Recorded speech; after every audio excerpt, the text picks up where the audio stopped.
నేను మీషన్ తిప్పి చెప్పుకుంటా. ఈ 3 సినిమాలకి మనం ఆన్సర్ ఇస్తున్నాం. అది ఓజీ. మనం ఎవరో తమిళ వాళ్ళకి తెలుసు.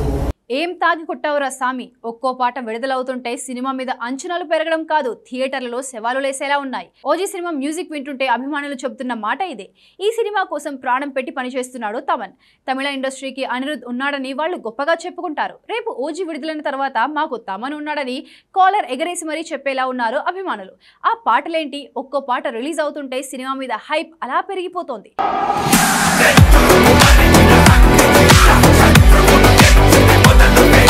తమన్ సంగీతం అంటే ఎమోషన్స్, ఎనర్జీ, ఎక్సైట్మెంట్ మిక్స్ అయి వస్తాయి. కానీ ఓజీ సినిమా మ్యూజిక్ మాత్రం దానికి నెక్స్ట్ లెవెల్.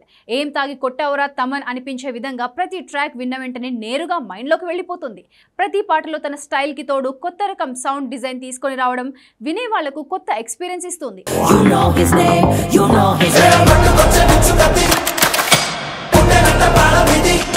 రిలీజ్ అయిన ఒక్కో సాంగ్ తో సినిమా మీద క్రేజ్, అంచనాలు మరింత ఎత్తుకు వెళ్ళిపోతున్నాయి. ముఖ్యంగా ఈ ఆల్బమ్ లో మాస్ బీట్, మెలోడీ, వెస్ట్రన్ అన్నీ ఉన్నాయి. First song fire storm release అయినప్పుడే సోషల్ మీడియాలో ట్రెండింగ్ అయిపోయింది. పాట వచ్చి నెల రోజులు దాటిపోయిన ఫ్యాన్స్ ఇప్పటికీ రిపీటెడ్ గా వింటూనే ఉన్నారు. Thaman voice modulation, background base layers, lyrics కి ఇచ్చిన సపోర్ట్ ఆడియన్స్ ని కట్టిపడేసింది.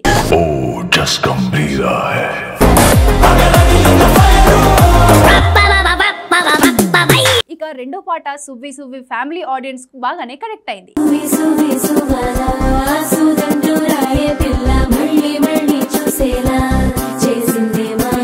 ఈ మ్యాసివ్ మ్యూజిక్ తో థియేటర్లు బద్దలయ్యేలా మొన్న విడుదలైన villain Imran Hashmi introduction song owe me కూడా నెక్స్ట్ లెవెల్లో వర్కౌట్ అవుతుంది.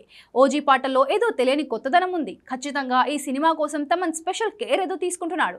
Power pack action themes, orchestra beats అన్ని కొత్తగానే ఉన్నాయి. అందుకే ప్రతి పాట రిలీజ్ అవుతున్న నెక్స్ట్ సెకండ్ కొత్త ఫెస్టివల్ లా ఫీల్ అవుతున్నారు ఫ్యాన్స్. తాజాగా విడుదలైన గన్స్ అండ్ రోజెస్ సాంగ్ అయితే ఇక చెప్పడానికి మాటలు లేవు. 2 ఏళ్లుగా సోషల్ మీడియాను షేక్ చేస్తున్న హంగ్రీ చీతా ఫుల్ వర్షన్ ఇది. ఈ పాట కోసం చాలా రోజులుగా వెయిట్ చేస్తున్నారు పవన్ అభిమానులు. అందుకే పాట విడుదలైన క్షణం నుంచి ట్రెండింగ్ లోకి వెళ్ళిపోయింది.